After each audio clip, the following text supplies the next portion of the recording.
जहाँ तक भारतीय संविधान की अगर बात की जाए तो भारत का संविधान विश्व का सबसे लंबा और सबसे विस्तृत संविधान है। जितने अनुच्छेद और जितने भाग भारतीय संविधान में हैं, इतने अनुच्छेद और इतने भाग विश्व के किसी भी देश के संविधान में नहीं है। और इसका सबसे बड़ा कारण यह है कि इसमें दूसरे देशों से जो भी भारत के लिए उपयोगी थी या उपयोगी सिद्ध हो सकती हैं, उन्हें भारतीय संविधान में अपनाया गया है। और आज हम भारतीय संविधान को कितने भागों में बांटा गया है और वो भाग कौन कौन से हैं और वो भाग कितने अनुच्छेद से कितने अनुच्छेद तक कौन से भाग में रखे गए हैं, भारतीय संविधान के जितने भी भाग हैं उसको आज हम देखेंगे। और आपको हम बताएंगे कि कितनी आसानी से संविधान के इन पूरे भागों को याद किया जा सकता है। तो जैसा कि जब भारत का संविधान बना तो उसमें मूल रूप से 22 भाग और 8 अनुसूचियां तथा 395 अनुच्छेद थे। लेकिन बाद में अनुसूचियों में 4 और अनुसूची जोड़ दी गई, जिसके बाद अनुसूचियों की संख्या 12 हो गई। तो इस प्रकार ये 12 अनुसूची आज जो वर्तमान संविधान में है, ये पहले नहीं थे। और भारतीय संविधान में जरूरत के हिसाब से इसमें संशोधन करके बहुत सारे अनुच्छेदों को एवं भागों को जोड़ा गया है। लेकिन जो भी इसमें नए भाग जोड़े गए वो का खा करके जोड़े गए हैं। इसमें कोई अलग से भाग नहीं बनाया गया। जैसे 4 में 4 का जोड़ दिया गया, 9 में 9 का खा जोड़ दिया गया और 14 में 14 का जोड़ दिया गया। तो इस प्रकार जितने भी भाग जोड़े गए वे उसी में का खा करके जोड़े गए हैं और जो अनुच्छेद जोड़े गए वो भी का खा करके जोड़े गए हैं। तो इस प्रकार आज भी भारतीय संविधान में 22 भाग, 12 अनुसूचियां और 395 अनुच्छेद ही हैं। लेकिन अगर इसको गणना की दृष्टि से देखा जाए तो भारतीय संविधान में कुल 26 भाग हो गए हैं और अनुच्छेद की अगर गणना की दृष्टि से देखा जाए तो 465 अनुच्छेद है। अब हम देखते हैं भारतीय संविधान के सभी भागों को और एक क्रमबद्ध तरीके से आपको हम इस प्रकार से इसको बताएंगे कि आपको ये याद होता जाएगा। तो शुरू करते हैं भाग 1 से। तो भाग 1 संघ और उसका राज्य क्षेत्र। देखिए, जैसा कि कोई भी देश हो तो सबसे पहले बात आती है देश की। तो उस आधार पर आप याद रखिए कि संविधान का पहला भाग जो है वो संघ और उसका राज्य क्षेत्र है, यानी देश है और उसके राज्य जो है उसके क्षेत्र हैं। और यह अनुच्छेद 1 से 4 तक है, यानी अनुच्छेद 1 से 4 तक संघ और उसका राज्य क्षेत्र है। तो याद करने के लिए बहुत ही आसान ट्रिक के साथ हम आपको बताएंगे। तो पहला हो गया। अब देश के बाद किसकी बात आती है? देश में रहने वाले लोगों की। इसका मतलब संविधान का दूसरा भाग क्या है? नागरिकता, यानी जो भी भारत की बात हो रही है तो जो भी भारत देश के नागरिक हैं। इसके बाद दूसरा भाग उन नागरिकों की नागरिकता से संबंधित है और इसे अनुच्छेद 5 से 11 तक रखा गया है। और भाग 3 की अगर बात करें तो मौलिक अधिकार। मौलिक अधिकार यानी अब उन नागरिकों की बात क्या आती है? पहले देश हो गया, फिर नागरिक हो गया। अब नागरिकों के बाद बात आती है उनके अधिकारों की। तो इसके बाद तीसरा हो गया मौलिक अधिकार और यह संविधान के अनुच्छेद 12 से 35 तक इसका वर्णन किया गया है। अब मौलिक अधिकार के बाद क्या बात आती है? मौलिक अधिकार हमें कौन देगा? राज्य या देश। तो अब चौथा भाग जो आता है वो राज्य के नीति निर्देशक तत्व। ये 36 से लेके 51 तक, यानी अनुच्छेद 36 से लेके 51 तक राज्य के नीति निर्देशक तत्वों का वर्णन किया गया है। और इसमें जो भाग 4 का, इसको बाद में जोड़ा गया 51 का के तहत, यानी हमें अधिकार भी दे दिया गया। अब राज्य के नीति निर्देशक तत्व भी हो गए, फिर नागरिकों का भी देश के प्रति कुछ कर्तव्य है। तो 4 का हो गया मूल कर्तव्य। तो अब इसके बाद अब बात किसकी आती है? देश में संघ की। तो भाग 5 संघ, 52 से लेके 151 तक। और संघ के बाद क्या आता है? देश। देश के बाद उसके राज्य। तो छठवां क्या है? राज्य। और 152 से लेके 37 तक राज्य के बारे में प्रावधान किया गया है। उसके बाद बात आती है भाग 7 की। ये प्रथम अनुसूची के भाग ख के जो राज्य थे उनके बारे में है, लेकिन इसे 7वें संवैधानिक संशोधन द्वारा निकाल दिया गया है। उसके बाद अब जो बात आती है, 5वां संघ था, 6वां राज्य, तो फिर 8वां क्या होता है कि संघ राज्य क्षेत्र। ये 239 से 242 तक। अब पूरे देश की बात हो गई, नागरिकों की बात हो गई, तो अब भाग 9 देश और राज्य के बाद बात आती है गांव की, यानी पंचायत। तो भाग 9 पंचायत से संबंधित है और यह 243 में का खा करके अड़ा तक इसमें प्रावधान किया गया है पंचायत का, और इसे 73वें संवैधानिक संशोधन 1992 द्वारा अंतः स्थापित किया गया। और इसके बाद पंचायत के बाद बात आती है नगर पालिका की, क्योंकि गांव जो होता है वो पंचायत से जब डेवलप होता है तब वो नगर पालिका कहलाता है।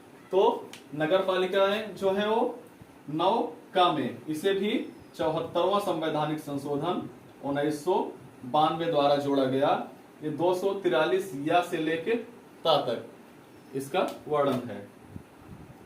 उसके बाद 9 ख पंचायत नगर पालिका के बाद सहकारी समितियों की बात आती है और 243 या ज।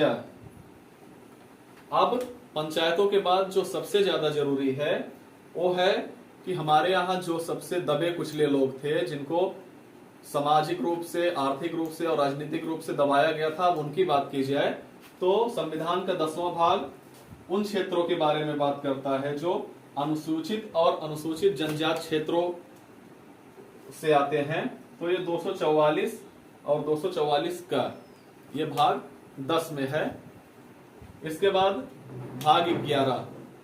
अब अनुसूचित के बाद क्या आता है, अब केंद्र राज्य हो गया तो 11 से शुरू होता है संघ तथा राज्यों के मध्य संबंध, यानी जो संघ है और राज्य है उनके मध्य संबंध किस प्रकार से। तो इन संबंधों का प्रावधान 245 से लेकर 263 अनुच्छेद तक किया गया है। अब जो भी संघ या राज्य होंगे उनके लिए सबसे जरूरी क्या होता है, वित्त यानी पैसा, और एक दूसरे के बीच उनमें कुछ संविदाएं होती हैं, कुछ वाद विवाद, कुछ समझौते होते हैं। तो 12वां भाग है वह वित्त, संपत्ति, संविदाएं एवं वाद से संबंधित है। ये 264 से 300 का तक है। 300 का इसमें बाद में जोड़ा गया, जो कि मौलिक अधिकार का अंग था, संपत्ति का अधिकार। उसके बाद बात आती है भाग 13 की। अब वित्त क्या होगा, वो बिना व्यापार, बिना पैसे के वित्त आएगा नहीं। इसका मतलब 13वां क्या है, भारत के अंदर व्यापार वाणिज्य। अब व्यापार वाणिज्य के बाद जो देश की देखरेख के लिए या प्रशासन की देखभाल के लिए रखे जाते हैं, यानी संघ और राज्य के अधीन सेवाएं। 14वां है संघ और राज्य के अधीन सेवाएं, जो 308 से लेकर 323 तक वर्णित है संविधान में। और भाग 14 का अधिकरण, इसको 42वां संवैधानिक संशोधन 1976 द्वारा संविधान में जोड़ा गया है। अब इसके बाद बात आती है निर्वाचन की। तो भाग 15 निर्वाचन से संबंधित है, जो 324 से 329 का तक जिसको वर्णित किया गया है संविधान में। अब इसके बाद निर्वाचन के बाद बात होती है भाग 16 की। तो 16 में कुछ वर्गों के लिए विशेष उपबंध किया गया है, जिसके लिए जरूरी समझा गया, उसके लिए कुछ विशेष उपबंध किया गया है, या 330 से 342 तक वर्णित है। उसके बाद बात आती है भाग 17 की। तो 17 राजभाषा से संबंधित है, और जब भारतीय संविधान का निर्माण हुआ था उस समय 14 भाषाएं थी। बाद में समय समय पर इसमें और भाषाओं को जोड़ा गया, और वर्तमान में भारतीय संविधान के भाग 17 में जो भाषा का वर्णन है वो 22 भाषाओं को इस समय संविधान में रखा गया है। इसके बाद बात आती है भाग 18 की, आपात उपबंध, यानी जब देश में किसी भी प्रकार का संकट, चाहे वो आंतरिक हो या बाह्य हो या वित्तीय हो, तो उससे संबंधित प्रावधान 352 से लेकर 360 तक किया गया है। भाग 19 प्रकीर्ण, भाग 19 प्रकीर्ण से संबंधित है, 369 से लेकर 367 तक। और भाग 20 यानी जो हमारे भारतीय संविधान में संशोधन है वो संशोधन कैसे किया जाएगा, उसकी प्रणाली क्या होगी, ये सब अनुच्छेद 368 भाग 20 के तहत किया गया है। और उसके बाद भाग 21 की बात करें तो अस्थायी संक्रमणकालीन तथा विशेष उपबंध यानी कुछ विशेष जो उपबंध है उसको भाग 21 में रखा गया है 369 से लेकर 392 तक। और आखिरी और 22वां जो भाग है वो संक्षिप्त नाम, प्रारंभ और हिंदी इसके प्राकलन से संबंधित है या 393 से लेकर 395 तक है। तो इस प्रकार भारतीय संविधान में कुल 22 भाग, 12 अनुसूचियां और 395 अनुच्छेद हैं। लेकिन अगर हम इसको संख्या की दृष्टि से गणना करें तो समय समय पर जो इसमें जो भी भाग या अनुच्छेद जोड़े गए हैं उसके द्वारा अगर देखा जाए तो पूरे 26 भाग और 465 अनुच्छेद हैं। तो एक बार हम इसको फिर से देख लेते हैं भारतीय संविधान के भाग को, कि याद करने के लिए हमें क्या करना चाहिए कि एक के बाद उसका एक क्रमबद्ध बैठाना चाहिए कि इसके बाद क्या हो सकता है।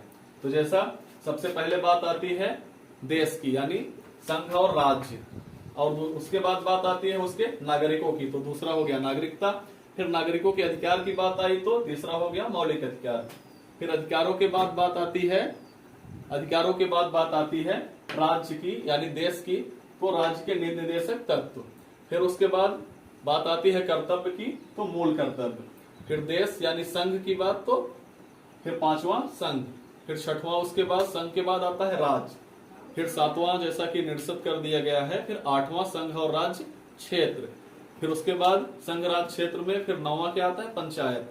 फिर 9 का पंचायत के बाद होता है नगर पालिका। फिर 9 का नगर पालिका के बाद क्या होता है सहकारी समितियां। फिर उसके बाद इन सब के होने के बाद फिर बात आती है अनुसूचित जाति और जनजाति की। फिर उसके बाद 11वां क्या है संघ और राज्यों के मध्य संबंध यानी उनके मध्य का संबंध क्या कैसे किया जाएगा। फिर संबंध जो होगा उसमें बात आती है पैसे की, तो 12वां हो जाएगा वित्त संपत्ति से संबंधित। और उसके बाद वित्त संपत्ति कहां से, वो आता है व्यापार वाणिज्य से, तो 13वां व्यापार तथा वाणिज्य।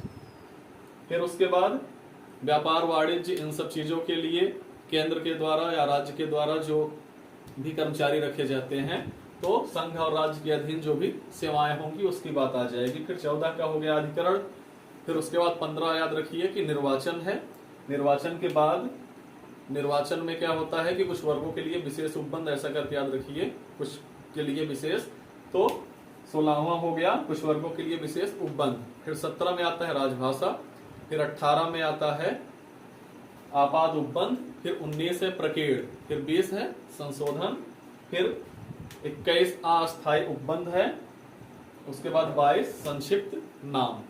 इस प्रकार ये पूरे के पूरे भाग, आशा है कि आपको समझ में आया होगा और याद भी हो जाएगा।